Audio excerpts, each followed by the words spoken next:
je n'ai compris que mon corps ne m'appartenait plus qu'au moment où un homme en blouse blanche a cessé de me regarder comme une fille et a commencé à me mesurer comme une pièce. Pas de colère, pas d'insulte, pas de brutalité spectaculaire, juste cette froideur propre, méthodique, presque polie, qui fait plus peur que les cris. Avril 1943. Une matinée grise, humide, où l'air sentait la suie et le désinfectant. J'étais dans une file de femmes transies, des silhouettes qui n'osaient plus se tenir droites, et j'entendais derrière moi le cliquetis sec des machines à écrire. Clac, clac, clac, comme si nos vies devenaient une colonne de chiffres. Puis vint mon tour. On m'a séparé, sans explication, comme on retire une carte d'un paquet, et j'ai suivi 2 gardes vers un bâtiment annexe, loin des chiens, loin du vacarme. À l'intérieur, le carrelage blanc reflétait une lumière trop dure. Ça sentait l'éthanol, le métal froid et quelque chose de stérile qui vous vide l'estomac. On m'a pesé, mesuré, photographié de face, de profil, de dos. On m'a fait ouvrir la bouche, lever les paupières, tendre les mains. Et enfin, l'épreuve la plus absurde. Tenir un fil de couture entre mes doigts sans bouger pendant 30 secondes sous l'œil d'un chronomètre. 30 secondes qui ont duré une éternité. Je tremblais de froid, mais une part animale, muette, a serré ma volonté comme on serre les dents. Je n'ai pas bougé. Le médecin a noté, puis il a sorti un stylo à plume rouge, une marque nette sur ma fiche, un petit trait qui a changé tout le reste. À cet instant, je ne savais pas qu'il existait des protocoles secrets, des tableaux, des catégories invisibles. Je ne savais pas que réussir pouvait être plus terrifiant qu'échouer. Je m'appelle Agnès Bellavoine. J'ai porté ce trait rouge comme on porte un éclat de verre près du cœur. Et si je parle aujourd'hui, c'est parce que ce système ne détruisait pas seulement des corps, il volait l'âme avec une efficacité calme. On nous a conduites à droite, vers un petit groupe. 12 jeunes femmes à peine, toutes propres malgré la boue du camp, toutes pâles comme si le sang avait choisi de se cacher. À gauche, j'ai vu d'autres partir, celles qu'on jugeait trop fatiguées, trop maigres, trop lentes. Un simple geste de la main et elles disparaissaient derrière des camions bâchés. Personne ne criait. C'était ça la vraie terreur, l'ordre qui ne tremble pas. Nous, les marqués, on nous a fait traverser une cour battue par le vent jusqu'à un bâtiment en briques rouges, avec de vraies fenêtres. De loin, cela aurait pu ressembler à une école ou à une usine. De près, j'ai compris que c'était un piège élégant. À l'entrée, une femme en uniforme gris nous a regardés comme on regarde des outils livrés en retard. Elle parlait français, mais un français coupant, administratif. Ici, vous n'êtes plus des femmes, vous êtes des composants. Si vous fonctionnez, vous vivez. Si vous tombez en panne, on vous remplace. Elle a distribué des blouses épaisses, boutonnées jusqu'au cou, comme des vêtements d'ouvrière. En l'enfilant, j'ai eu l'impression de fermer un cercueil sur ma poitrine. Une rousse à côté de moi pleurait sans bruit. Ses larmes ne tombaient même pas, elle restait accrochée à ses cils, gelée par la peur. Au fond du couloir, il y avait un bourdonnement mécanique, continu, régulier, comme un gros insecte enfermé dans un mur. Puis la porte s'est ouverte. Une lumière blanche a jailli, trop parfaite, trop propre. Le médecin a appelé un nom, la rousse. Elle s'est levée, a fait 2 pas, et la porte s'est refermée derrière elle avec un clic sec. Nous avons attendu. 10 minutes, 20, 1 heure. Le bourdonnement continuait. Puis, soudain, il s'est arrêté. Le silence est tombé d'un coup, lourd comme une couverture mouillée. La porte s'est rouverte, mais pas la rousse. À la place, l'auxiliaire est sorti avec sa blouse grise pliée impeccablement dans les mains, comme si on rendait un vêtement oublié. Elle a appelé mon nom. Mon cœur a cogné si fort que j'ai cru qu'il allait déchirer ma cage thoracique. J'ai avancé. Mes jambes ne portaient plus un corps, elles portaient une peur. J'ai franchi le seuil et j'ai vu l'enfer le plus efficace que l'homme puisse inventer. Pas une salle de cris, mais une salle de production. des établis impeccables, des instruments de précision, des femmes assises en rang, penchées sur des microscopes, absorbées, silencieuses, comme des religieuses d'une religion mécanique. Personne n'a levé les yeux vers moi. Elles n'avaient plus de visage, seulement des gestes. Le médecin m'a indiqué une chaise vide et un plateau recouvert de velours noir parsemé de minuscules lentilles de verre. « Assieds-toi. » Sa voix était calme, presque aimable. « On va voir si tes yeux sont aussi utiles que je le pense. » Et c'est là, dans ce calme absurde, que j'ai compris. Je n'avais pas été choisie pour vivre, j'avais été choisie pour servir. Et dans ce lieu, servir voulait dire participer. Le microscope était froid sous mon front, comme une pierre tombale. J'ai posé mes mains de chaque côté du plateau et j'ai attendu qu'on me dise quoi faire. Personne n'a expliqué. Une femme en face de moi, aux joues creusées, a simplement montré un mouvement précis avec ses doigts. Prendre la lentille, la tourner, la déposer sans trembler. J'ai imité son geste.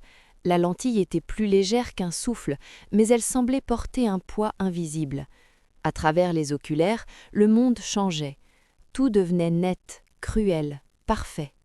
Chaque imperfection devenait une faute, chaque tremblement, une menace.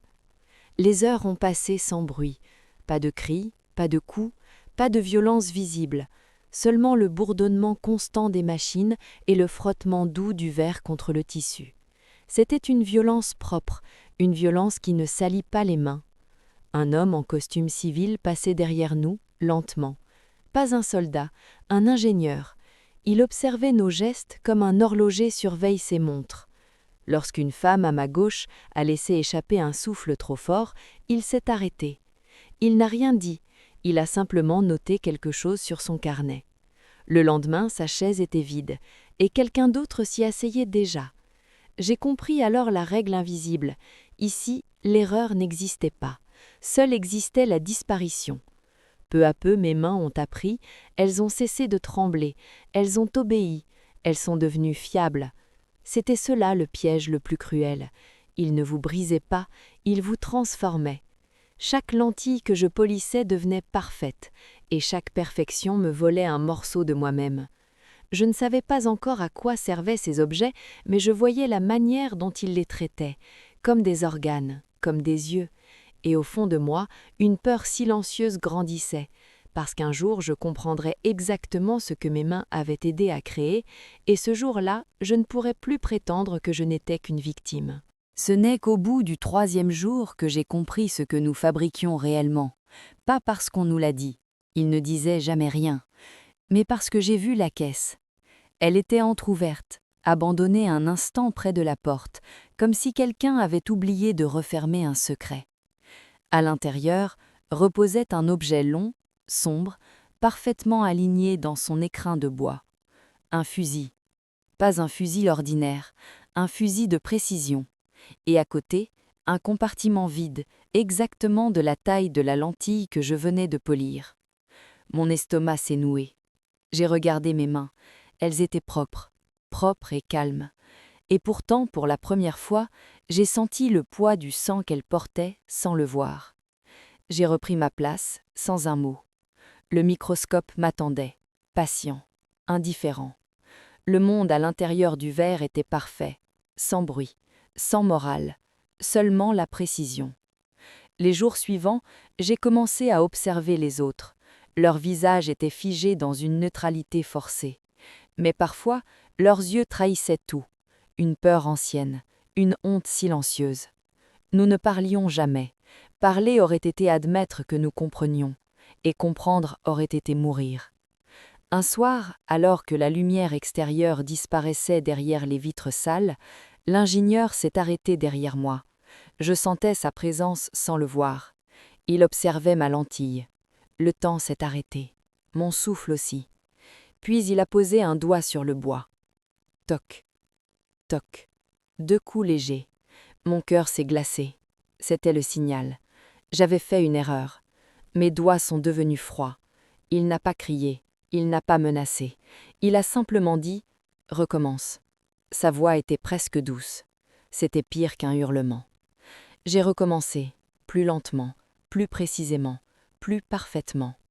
Quand il est parti, mes mains continuaient à trembler, mais à l'intérieur, quelque chose d'autre s'était produit. Une vérité s'était installée.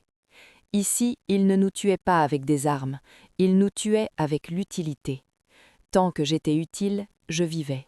Le jour où je cesserais de l'être, je disparaîtrais comme la rousse, sans bruit, sans trace, sans nom. Et pour la première fois depuis mon arrivée, j'ai compris que survivre ici ne signifiait pas rester humaine, cela signifiait devenir indispensable. Les semaines ont passé, et avec elles, la dernière illusion que je possédais encore. Le temps dans l'atelier ne se mesurait pas en jours, mais en gestes répétés, en lentilles terminées, en chaises devenues soudainement vides. Chaque matin, je retrouvais mon poste numéro 18 comme on retrouve une cellule familière. Le bois de l'établi portait déjà la trace de mes doigts, le microscope connaissait la forme de mon front. J'étais devenue une fonction, une continuité, une chose qui produisait sans poser de questions. Mais le système, lui, observait toujours. Un matin de novembre, l'air était plus froid que d'habitude. Même à l'intérieur, je sentais l'hiver s'infiltrer dans mes os. À ma gauche travaillait une jeune femme polonaise. Elle s'appelait Elżbieta. Je ne l'avais jamais entendue parler, mais je connaissais le rythme de sa respiration, lent, fragile. Ce jour-là, ce rythme s'est brisé. Ses mains tremblaient, pas de peur, de fièvre. Une sueur fine brillait sur sa peau malgré le froid. Elle continuait pourtant, parce que s'arrêter signifiait disparaître.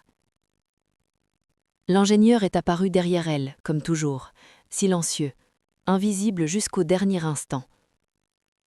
Il a observé ses mains, le temps s'est étiré, puis, juste au moment où il allait passer, Elżbieta a perdu le contrôle. Un simple spasme, presque rien, mais suffisant. La lentille a glissé. Elle ne s'est pas brisée, elle s'est seulement posée de travers. Une erreur minuscule, une erreur humaine. L'ingénieur a posé son doigt sur le bois. Toc, toc. Elle a recommencé. Ses doigts tremblaient davantage maintenant, la fièvre gagnait. Elle respirait trop vite et soudain elle a toussé. Un son court, étouffé, mais fatal. L'ingénieur s'est arrêté. Il a regardé la lentille, puis il a noté quelque chose. Sans colère, sans émotion. 2 gardes sont entrés quelques secondes plus tard. Ils ont pris Elżbieta par les bras. Elle n'a pas résisté. Elle ne pleurait pas. Elle m'a regardé, et dans ses yeux j'ai vu quelque chose que je n'oublierai jamais. Pas la peur, l'excuse, comme si elle regrettait d'avoir échoué devant moi. La porte s'est refermée derrière elle. Elle n'est jamais revenue. Le lendemain, une autre femme occupait sa chaise, et le microscope continuait de fonctionner, comme si rien ne s'était passé. C'est ce jour-là que j'ai compris la vérité la plus terrible. Ce lieu n'avait pas besoin de violence pour détruire les gens. Il suffisait de les remplacer. L'hiver 1944 est arrivé sans prévenir. Le froid ne tombait pas du ciel, il montait du sol, pénétrait les murs, s'infiltrait dans les corps. Même dans l'atelier, malgré la chaleur artificielle, quelque chose avait changé. L'air lui-même semblait plus lourd, plus tendu. Les officiers marchaient plus vite, les ordres étaient plus courts. Le système qui nous utilisait commençait à trembler. Un soir, alors que la nuit était déjà tombée depuis longtemps, la routine s'est brisée. La porte principale s'est ouverte brutalement, pas comme d'habitude, pas avec le calme clinique auquel nous étions habitués. Cette fois, c'était différent. 2 officiers sont entrés, suivis de l'ingénieur. Ils portaient un objet long, enveloppé dans un étui sombre. Personne n'a parlé, personne n'a osé lever la tête, mais nous savions toutes que quelque chose allait se produire. L'ingénieur s'est arrêté au centre de la pièce. Ses yeux ont parcouru les rangées de femmes, puis ils se sont arrêtés sur moi. Numéro 18, approchez. Mon corps a obéi avant mon esprit, je me suis levée, mes jambes tremblaient, j'ai avancé. L'officier a ouvert l'étui, à l'intérieur reposait un fusil, pas une arme ordinaire, une arme précise, calculée, froide. L'ingénieur a posé sur la table une des lentilles que j'avais assemblées. « Montez-la », a-t-il dit. Mes mains ont exécuté le geste automatiquement, comme elles l'avaient fait des centaines de fois. Le métal s'est fixé, parfaitement. L'officier s'est approché d'une fenêtre au fond de la salle. Il l'a ouverte. L'air glacé est entré, coupant la respiration. Il a posé l'arme et a regardé à travers. Puis il a parlé. Flot. Ajusté. Il me tendait l'arme, à moi. J'ai senti mon cœur s'arrêter. Lentement, j'ai approché mon œil. Et j'ai vu.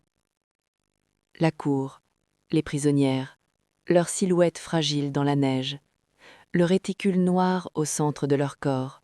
J'étais connecté à elles, par ma création, par mon travail, par mon obéissance. Ajusté, a répété la voix. J'ai tourné la molette. L'image est devenue parfaite, terriblement parfaite. C'est net, ai-je murmuré. L'officier a repris l'arme. J'ai fermé les yeux. Et puis, le coup est parti. Le son a déchiré l'air, court, définitif. Je n'ai pas regardé, mais je savais. Ce jour-là, je ne suis pas morte, mais quelque chose de plus profond que mon corps a cessé d'exister. Après le coup de feu, personne n'a bougé. Le son n'avait duré qu'une seconde, mais ses conséquences remplissaient toute la pièce. L'officier a retiré calmement la lentille et l'a reposée sur le velours noir, comme si rien d'important ne s'était produit. L'ingénieur a simplement noté quelque chose sur son carnet. Puis ils sont partis. La porte s'est refermée. Et la production a continué. Comme si une vie humaine n'avait été qu'un test technique. Je suis restée debout quelques secondes de trop. Mes mains refusaient de bouger. Mon corps refusait d'obéir. Mais autour de moi, les autres femmes avaient déjà recommencé. Leurs gestes étaient mécaniques, précis, survivants. C'est là que j'ai compris la vérité la plus terrifiante. Ce lieu ne détruisait pas seulement les corps, il effaçait la réaction humaine, il effaçait le choc, il effaçait le refus, il effaçait tout ce qui faisait de nous des êtres vivants. Je me suis rassise lentement. Le microscope m'attendait, la lentille suivante aussi. Mais quelque chose en moi avait changé. Je ne pouvais plus prétendre ignorer. Je savais maintenant exactement ce que mes mains créaient. Je savais que chaque pièce parfaite donnait à quelqu'un le pouvoir de décider qui vivait et qui disparaissait. Cette nuit-là, pour la première fois depuis mon arrivée, une idée interdite est née dans mon esprit. Pas une révolte, pas un cri, quelque chose de plus petit, plus dangereux, une imperfection. Le lendemain, j'ai pris une lentille neuve. Je l'ai examinée. Elle était parfaite, transparente, pure. J'ai commencé le polissage final, lentement, précisément. Puis, pendant une fraction de seconde, j'ai modifié la pression. Juste assez pour créer un défaut invisible, pas visible à l'œil nu, pas visible sans un examen approfondi, mais suffisant pour changer la trajectoire d'une balle. Suffisant pour sauver une vie inconnue, peut-être. Mes mains tremblaient. Si quelqu'un le découvrait, je disparaîtrais, comme les autres. Mais pour la première fois, mes mains ne servaient plus seulement à survivre, elles servaient à résister. Pas ouvertement, pas héroïquement, mais réellement. Ce jour-là, je n'étais plus seulement le numéro 18, j'étais redevenue, quelque part, Agnès. Quelques semaines plus tard, mes yeux ont commencé à me trahir. Au début, ce n'était qu'une douleur légère, comme une fatigue persistante. Puis la lumière elle-même est devenue une agression. Chaque lampe, chaque reflet, chaque rayon semblait pénétrer mon crâne comme une lame invisible. L'ingénieur l'a remarqué avant moi. Il a observé mes pupilles dilatées, immobiles, incapables de se contracter normalement. Il a écrit une note. Ce geste simple contenait ma condamnation. Le lendemain, on m'a retiré de l'atelier. Pas brutalement, pas avec violence, calmement, définitivement. On m'a conduite hors du bâtiment. L'air froid a frappé mon visage comme un choc. Je ne reconnaissais plus le monde. Tout était trop lumineux ou totalement obscur. Il n'y avait plus d'entre-deux. Le médecin m'a examiné brièvement, puis il a prononcé une phrase que je n'oublierai jamais. Elle n'est plus utile. Pas malade, pas blessé, inutile. Ce mot avait plus de poids que n'importe quelle condamnation. On m'a emmené vers la baraque 9, le lieu où l'on plaçait ceux qui avaient cessé de fonctionner, ceux qui attendaient la fin. Je marchais lentement, mes jambes tremblaient, mais à cet instant précis, le ciel a explosé. Le rugissement des avions a déchiré l'air, les sirènes ont hurlé, les gardes ont crié, puis les bombes sont tombées, le sol a tremblé, le chaos a remplacé l'ordre. Les mains qui me tenaient m'ont lâché, je suis tombé dans la boue, aveugle, libre. Pour la première fois, leur système parfait s'effondrait. Et moi, détruite, inutile, invisible, j'étais encore vivante. Des années plus tard, dans une petite maison en Normandie, je me suis regardée dans un miroir. Mes yeux ne supportaient plus la lumière, mais ils voyaient encore une chose, la vérité. Ils avaient essayé de me transformer en outil, ils avaient essayé d'effacer mon nom, mais ils avaient échoué. Je m'appelle Agnès Bellavoine. Je n'étais pas un composant, je n'étais pas un numéro, j'étais un être humain, et malgré tout ce qu'ils avaient fait, malgré tout ce qu'ils avaient pris, ils n'avaient jamais réussi à éteindre complètement ce qui faisait de moi une âme vivante.